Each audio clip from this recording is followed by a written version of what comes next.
it made me. I feel like you being more racist with African Americans than black. You feel me? So hey guys, hey y'all. So check this out. Check it out, y'all. Check it out. Check it out. Check it out. Check it out. Check it out. Check it out. Check it out. What's up, everybody? Good morning. Good morning, gorgeous.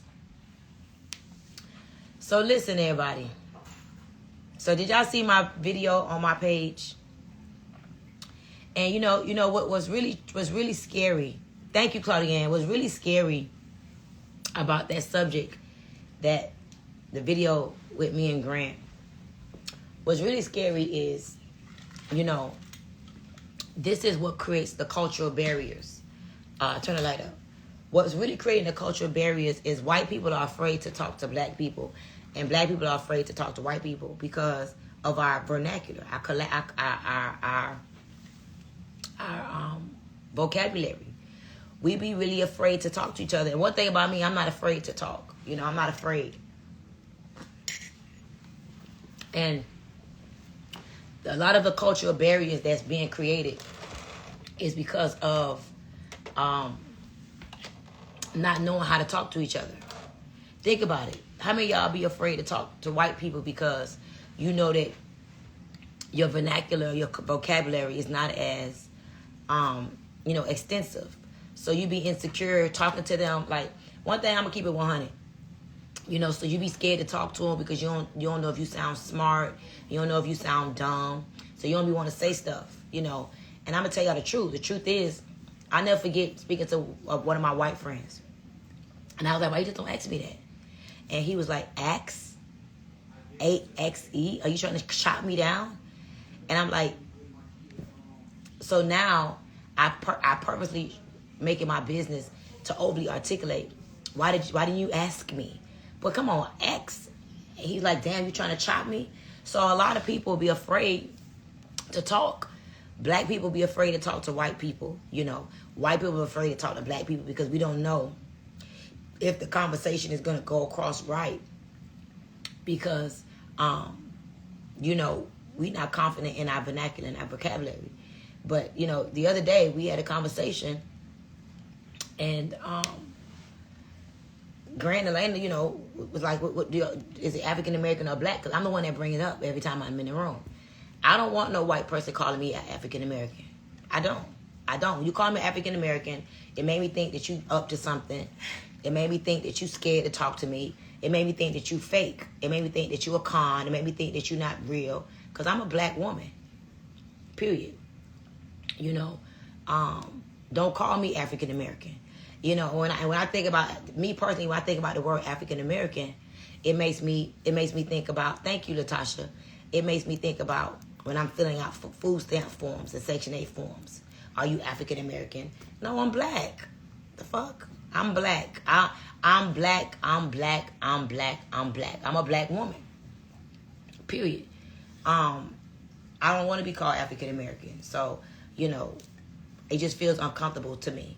So I rather when one of my white friends say I'm hanging out with my black girlfriend, Stormy. Cool.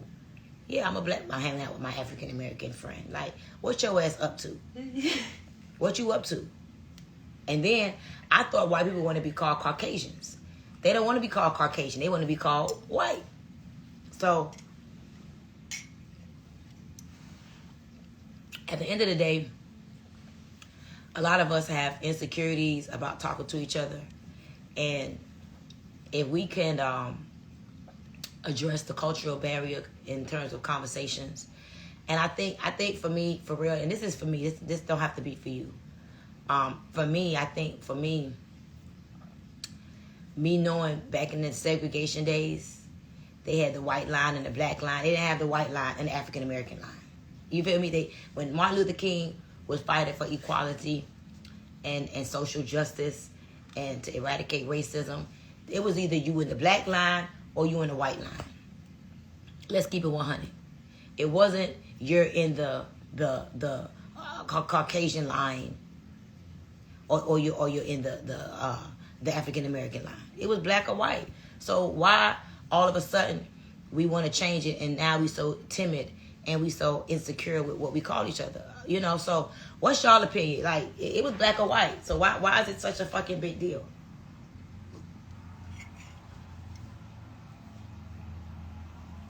So what y'all think?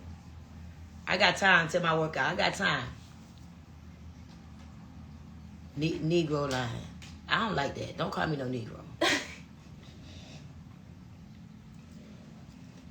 Don't call me no Negro. Call me black. What y'all think? What y'all want to be called?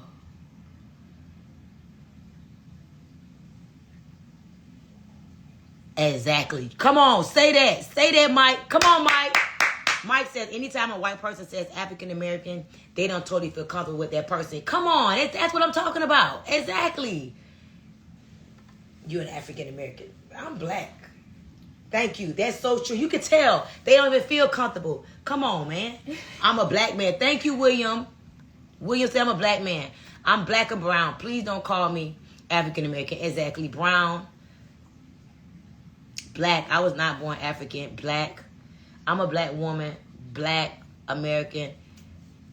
People, she wants to be called black. You call yourself brown if you want. Yeah, you can call yourself brown. I'm black. Let's cut to the point. I'm black. Don't call me brown, light skin. I'm a black woman. We black. That's what I'm saying. We black. This is a truly a very good subject. This needs to be on the. You feel me? It need to be a big poll. Not doing Martin Luther King time. It was Negro line queen, baby. It was Negro line. It was black line. It was white line. Come on, baby. It was black and it was Negro. Some lines was black. Some lines was Negro. Come on, boo. I'm very, very aware, okay? It was a combination, but it was never African American, okay? First of all, the white people didn't even want to call us African American because that sounds too much like respect.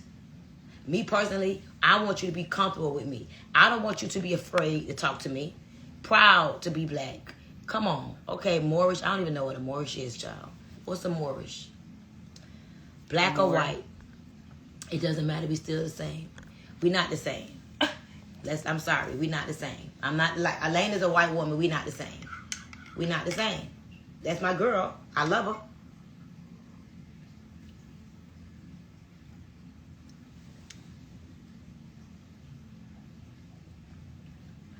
My friend is an African American. Child, she black.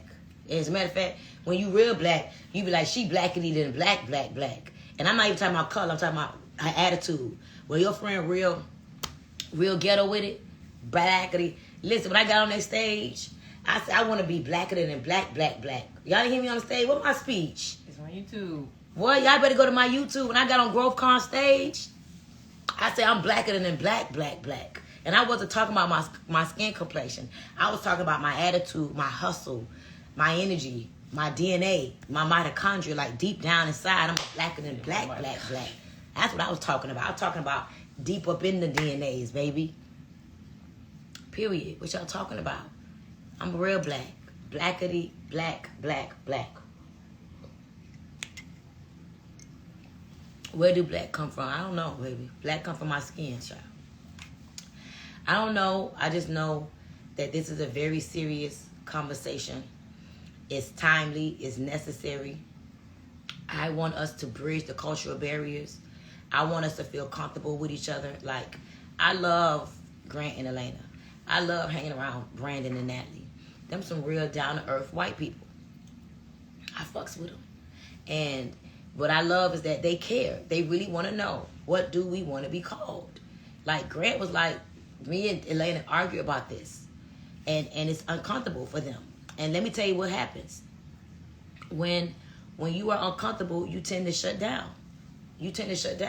I don't want my white friends to shut down on me because they scared to talk to me. So I want them to know, like, if you call me African American, we're going to fall out.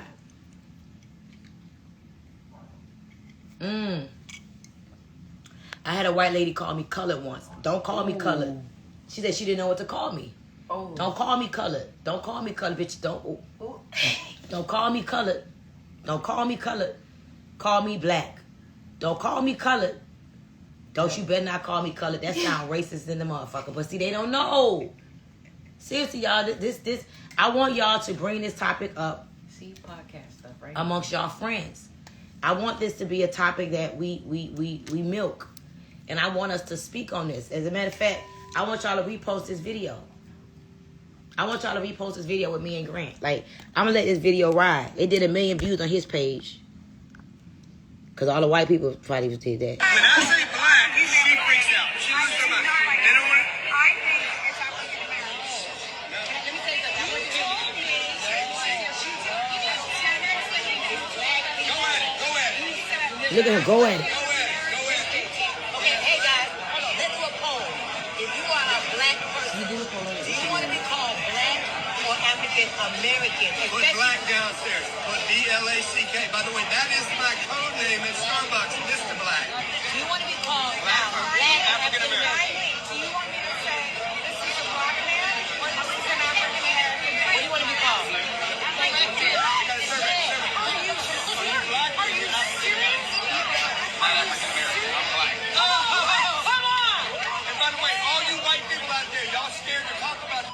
Y'all scared. Stop the madness, man. Talk about it. Which brings me to the bigger... No, seriously, y'all. Let me say this, and I'm about to go get ready for workout. Let me tell y'all this. This is so important, and I'm not gonna get emotional about this. But you need to record this. This is so important. Yeah, we don't need none of this in the way. I need y'all to hear this. This is so important. Ooh, I'm about to get emotional. There are some white people in the world that don't want to see black people succeed. They don't want to see you succeed. They don't. They are some racist white people in the world. They are. But there are some white people in the world that really don't see color. They grew up with black people. They experienced some black trauma.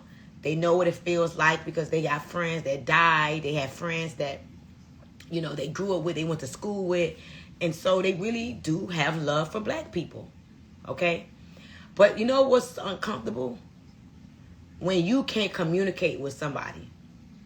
You want to talk to them, but you're afraid. Or you feel weird because you feel like everything you do is being judged. Or you're afraid that you're going to communicate incorrectly. So you get around these white people and you don't say nothing. And y'all know what I'm talking about.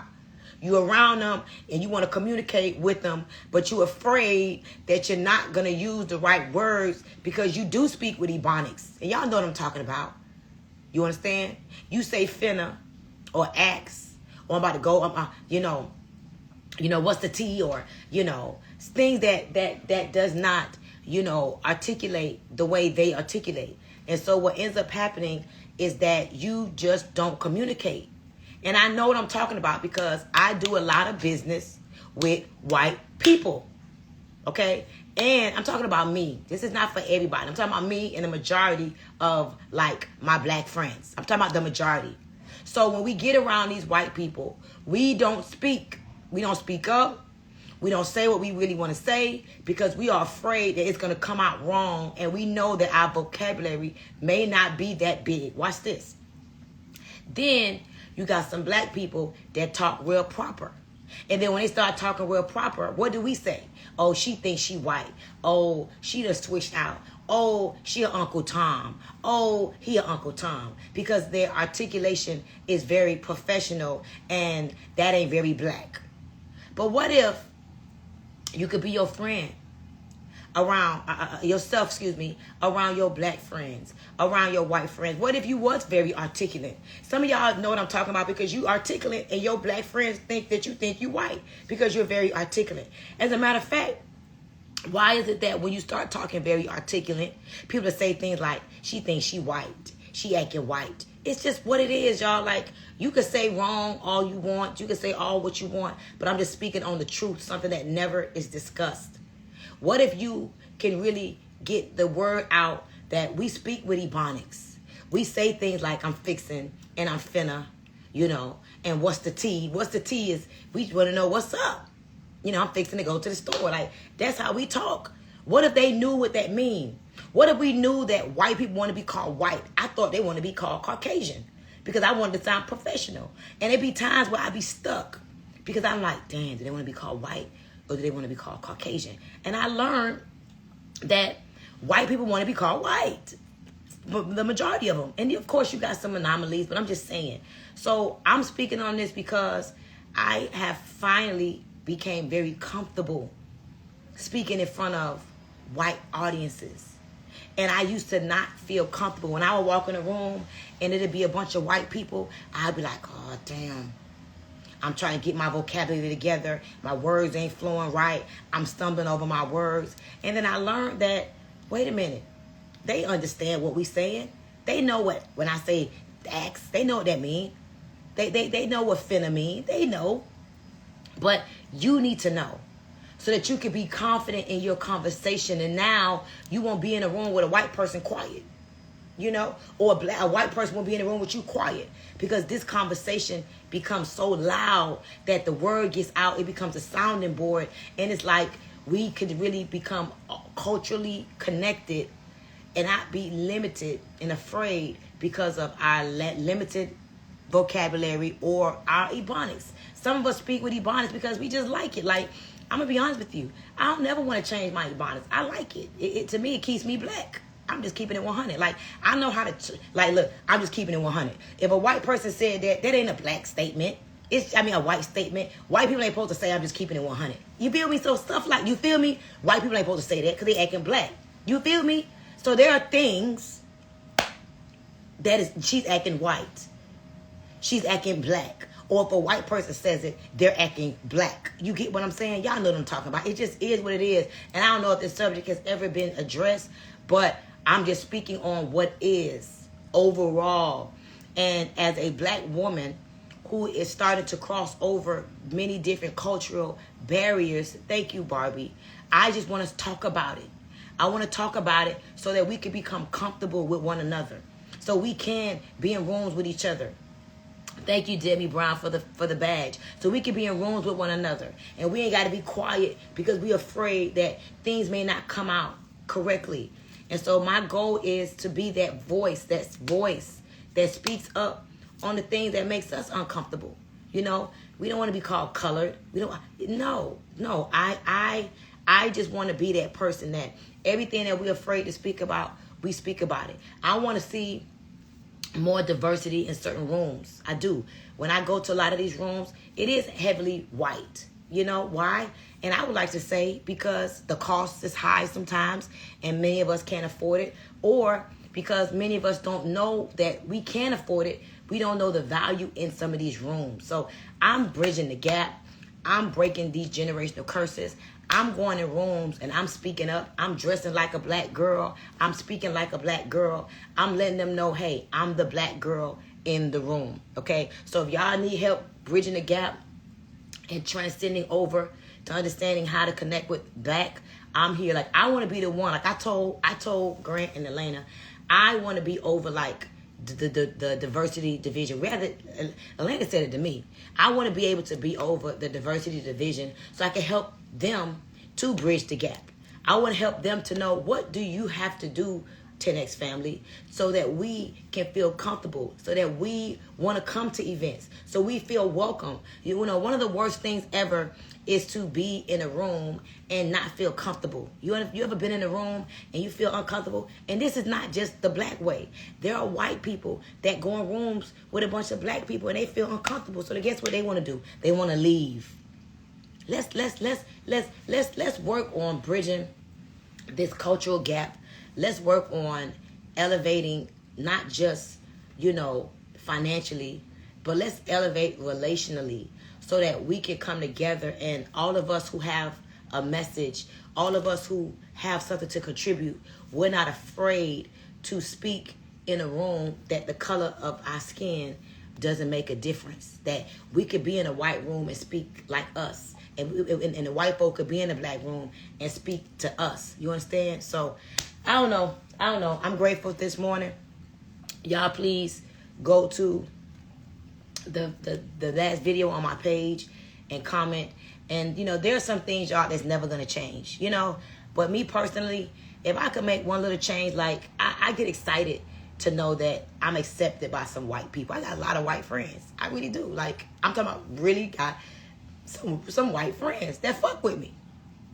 And I talk just like this when I be talking to him. Confident in the motherfucker. I be like, yeah, what's up? Yup, I'm fixing to do this. I talk like Stormy. But I'm very confident. You get me? I'm very confident in my conversation. I'm not afraid to speak like me. Because like I told Elena, I told Grant, my goal is to help you to understand us. I'm never going to try to turn white. I'm never going to try to be like you. As a matter of fact, y'all don't want me to be like you, because the whole goal is for me to help you guys to understand how the black community speaks, how we think. There are things like, I was telling Grant, check this out. Let me tell you what I was telling Grant. So Grant has a, how can I say it? Grant has, like, I don't want to say a hedge fund because it's not a hedge fund, but Grant allows investors to invest in apartment complexes, buildings, and you don't have to be accredited. Like, you could literally invest in Grant's apartments, his office buildings. Like, this man has over $1 billion in real estate. And he allows the average ordinary person to literally start off investing at $1,000. Like, you may not make a whole lot of money back, but if you invest $1,000 and for the next 15 years, you get $30 a month. I'm just speaking on that, right? That means your $1,000 has been returned to you over the course of what? Let's see. Let's do the math real quick. And I don't know what it pays. I'm just giving y'all an example. Hold on. Let me bust this down for y'all. Okay. So 30 divided by 1,000. Hold on. Wait. So that means in 33 months, your $1,000 has been returned to you, right? Check this out. So if you're getting $30 a month and you get it for 5 years, you've made how much? You've made 33 times 12 equal $396 a year. You've literally made over your investment. And that may seem very small, but imagine you did that. You're collecting $30 a month for 5 years, okay?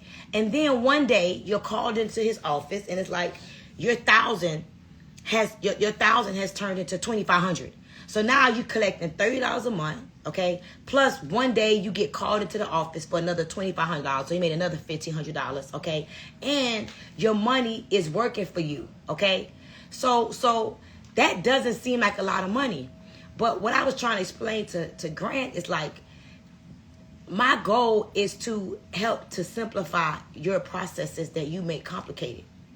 So you're breaking it down one way.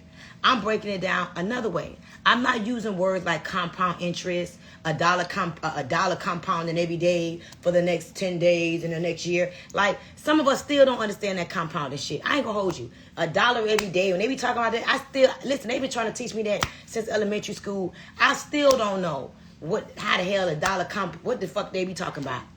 I'm like, okay, all I know is it come back more. I don't get it. My mind still be like, I'm like, what the fuck is they talking about? I'm just telling you the truth. Okay? So I said my goal is to simplify things, to make it simple. I say in my world, we not finna take 5 years to get our $1,000 back. We like, man, I could go buy me some jewelry. I could go get me a wig. I could go buy me some clothes. I could flip that real quick and get me some money back real quick. I'm not finna give you no $1,000 and I gotta wait 5 years to get my money back. Ain't nobody got time for that. So I'm trying to help them understand, like, we need money back fast. We want our money to come back fast. A lot of your white friends is like, $1,000 and I get $30 a month and I'm gonna get it back in 5 years. I'm in. Man, we like, what? We ain't not gonna do that 5 years. You know what I could do with them $1,000? So it's just a different understanding. It's just a different way of looking at it. Like, I invested $5 million. Okay? A lot of people is like, and you get $30,000 a month, that's stupid. You could have did this. I mean, you get $30,000 a month. You could have did this, you could have did this, you could have did this, you could have did this. But my philosophy and my understanding is totally different. I broke it down in the simple way for me to say I want in. Number one, I get a tax deferment. Okay? So I get a K1. I get to save on my taxes. That's one. And there's no particular order. Two, my money is in that energy. My money is in that wealthy energy. Like, you understand why you gotta listen. It's kind of like when you give to the wrong church. Yeah, God loves a cheerful giver. Yeah. Whatever. But check this out. Don't put your money in negative energy. You give it to that church and the pastor sleeps with little boys. The pastor don't pay nobody. The pastor's driving around in his big Benz and ain't doing nothing for the community. I'm sorry, I don't want my money in that energy. I want my money in the fruitful energy of growth, of success, of happy people. I want my money in that kind of energy. I don't want my money in no poverty, depressed energy. Everything is energy. So I want my money in on fertile ground. I want my money on fertile ground. Be fruitful and multiply. That's why I want my money. I want my money, and you could call it whatever you want, what you want to call it. I know my money is in good energy when I invest with the Cardones. So that's number 2. My money is in good energy. My money is, and I invested in a bank. You understand the frequency, the flow of energy with that money in a bank, flowing. Ooh, yes, it's flowing. You understand? Then I got 30 grand a month coming in. Plus my principal, my initial $5 million is still there. I don't have no retirement. I don't have no 401k and all that crap. I don't. But you know I'm 42. I got residual income. I got passive income. Do you know how good I'm going to feel? Let's say 2 years, 3 years, 4 years. I don't know when. But one day he going to call me in the office and say, guess what, Big Storm? We sold a building. We sold the building. My name is on the building. I own a piece of the building. It can't go nowhere. The building, it's insured. All that shit. You could go burn it down, all that. My money is in the asset of the building, in the heart of Aventura. So one day, he gonna call me in the office, and my $5 million gonna look like 10 million, maybe more. But I made $30,000 a month. My money is protected. I ain't wasted. I ain't spend it on bullshit. I ain't loan it away. I ain't give it away. I ain't eat it away. I ain't shop it away. And then one day, it's gonna be like, come collect this fat ass check that you got right here. So I'm just helping y'all understand, like, my goal is to be around them and to understand them, but to be able to bust it down so low that when I bring it back to my community, and I'm not talking about you real smart people who know how to talk like them and understand what they be talking about. Because sometimes when they be talking, I be like, explain that again. I think I get what you're saying. Yeah. Yeah. Hold on, I'm almost finished. I think I get what you're saying, but say that one more time so I could bring it back to my people and make it a little bit more understandable. Because I think I got it, but that's very complicated. So I just want y'all to know, that's what I'm on right now. I'm on economic elevation. I'm on communicating through cultural barriers that have gotten in our way. I'm not into politics. I'm not none of that stuff. But it's a message that needs to be talked about. And I'm here for it. I'm here for it. And I'm excited about it. And you know what's so interesting? I believe Grant gonna run for president one day. I do.